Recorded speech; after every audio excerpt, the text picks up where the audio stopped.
All right, so we've got a little tension on it now, and it did move up a little bit. It did move up a little bit. So it's promising.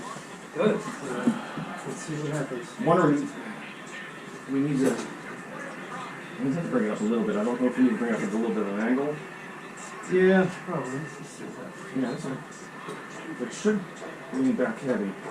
Yeah. Why is it leaning this side? There we There go. we go, it's just stuck on those hoses are just pulling it down.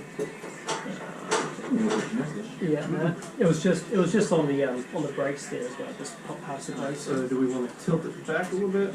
Yeah, you're fully clear on this side. I don't know if you can tilt back too much further because you're almost against the firewall already. It's still leaning on that mounting brace right there. Yeah. Yep. Okay. So it's just teetering back and forth on the rear engine. Yeah, I think we just like somehow get it to slide forward.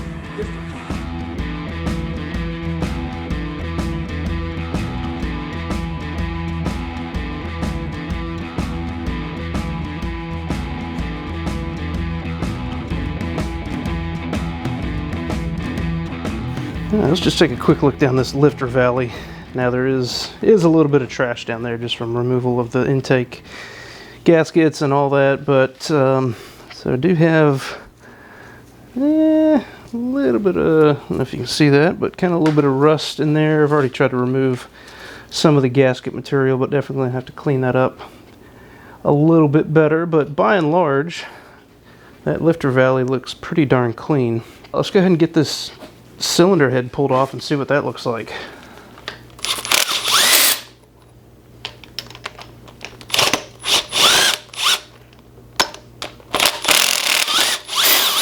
You know, my initial kind of triage assessment of the engine was that the main issue, or one of the main things I'll have to fix, are cylinder head gaskets. All right, here we go. Let's give this a try. Oh yeah.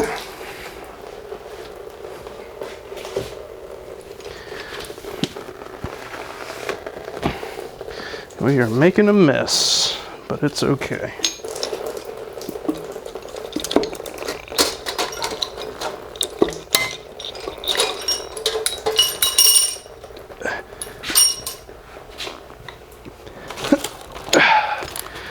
Here we go. Okay. Ooh, goodness gracious. Okay, guys. Let me bring you in and show you this real quick. Oh, but first, I gotta clean up this mess. Just want to take a second to say thank you to Super Clean. Super Clean has always supported this channel. They always send me out great products.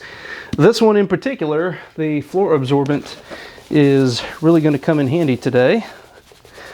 So it is kind of like a little sawdust mixture, and we'll just spread that around here, absorb up all of the antifreeze. I did have to use some of this earlier in the project when I spilled some oil, gear oil, that sort of thing.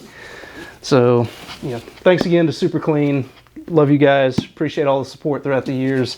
Really love this product. If you guys need some Super Clean, I will leave some links down in the description below. What is wrong with this picture? So we've got 1, 2, 3 cylinders, and this one probably doesn't have any because it's all the way up at the top, but all 3 cylinders here definitely have some coolant in them. Now we've got all the bolts removed from the passenger side cylinder head. Let's go ahead and take this one off and see what it looks like as well. Now, one thing I learned from taking the first cylinder head off was be sure to drain all the antifreeze. There are 2 drain plugs on the side, one on each side of the block. I went ahead and drained the passenger side of the block, and now I didn't have antifreeze running all over the floor. So, lesson learned for me there.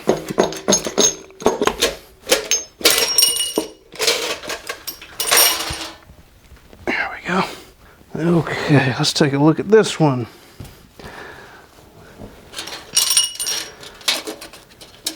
Alright, so again, no antifreeze inside of these cylinders, and perhaps that's because I drained all the antifreeze out before I pulled the cylinder heads. Alright, so there is a little bit of dust and dirt kind of in there, but I think that's really just from the removal. So you can see there is some liquid kind of around the head gasket there. You know, I see a little bit of not corrosion, but you know, just some kind of build-up deposits around there. So I think this one, while not as bad as the passenger side, looks like it was still leaking somewhat as well. But these are old metal cylinder head gaskets. Let me figure out what else we're going to take off here. Probably get the water pump, timing chain cover, harmonic balancer off, and get the rest of these little accessories pulled off, motor mounts, spark plug wire holders, and that should be it. That bolt right there in the center, that's one of the drain plugs that I was talking about earlier. Alright, so I got both cylinder heads off. Like we saw earlier, the passenger side was not as bad as the driver's side. So now let's go ahead and take off the water pump and see what it looks like underneath. I've got my little catch can down below. Hopefully it won't make too big of a mess since we've already drained out the block. Let's see, I can get my dead blow hammer here, see if I can... Oh, there we go, that was easy. Alright, so just a little bit of fluid there.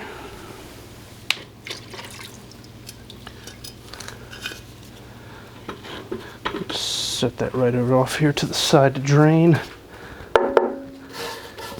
Okay, looks good. Alright, now next thing up, pulley and harmonic balancer. Just real quick here while I've got everything unplugged, unbuttoned, unbolted, just kind of spinning over the crank here just to kind of feel how everything's moving. And I gotta say, this thing feels really darn smooth. Yeah, that's really smooth. I like that. We are now at the point of the program where I'm going to pull off the harmonic balancer, and I've got my very classic snap-on harmonic balancer puller set that I found in my dad's garage. So I went ahead and hooked up my air tools, and let's get this guy pulled off here. There we go, just like that. I would say, I don't know if you can see that, this damper doesn't look terribly bad. I think I'm actually going to just paint this and reuse it. Doesn't look too bad. So I remember back in the day working on engines with my dad, we did not have the luxury of using any of these power tools, pneumatic or otherwise. So very fortunate to be able to use these power tools.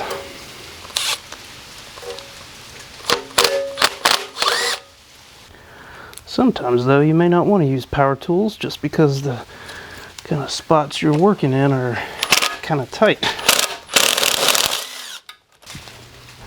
Alright, all bolts accounted for. Let's take a look and see what is behind door number 1. Alright, so finishing up here on the timing chain. I actually did have to take the oil pan off. I didn't realize that, so learned from my mistakes there, but take a look at the oil pan.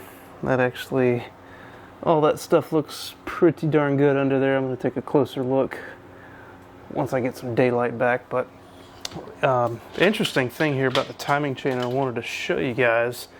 So a couple things here. I've never seen a timing set like this. Let me know if you guys have, but to me this kind of looks almost like a nylon gear around the outside of this. But the one thing that was really interesting to me was how much slack is in this chain. Now, you know, you can certainly turn the cam sprocket one way or the other and, you know, kind of tighten things up here, but, you know, kind of get it right in the middle if I can. I mean, that has a lot of slack in it, and I don't know if that is the way it's supposed to be or not, but nonetheless, another reason why I'm going with a new sprocket. And so this one only has the single keyway, so there is no adjustment for degreeing in the cam. So another benefit of upgrading that timing set for my build. Well guys, I think that's going to do it for this video. let me know what you think about the progress that we're making on this build, the parts that we're going to be using, and you know, certainly let me know if I missed anything on this engine, or if you think there's some things that I should be looking at. Over dinner I was exchanging text messages with my brother-in-law, who strongly suggested that I send this block off to a machine shop just to have them go over it, put some new bearings in the lower end for the crankshaft, and you know, just a couple other things, cleaning also.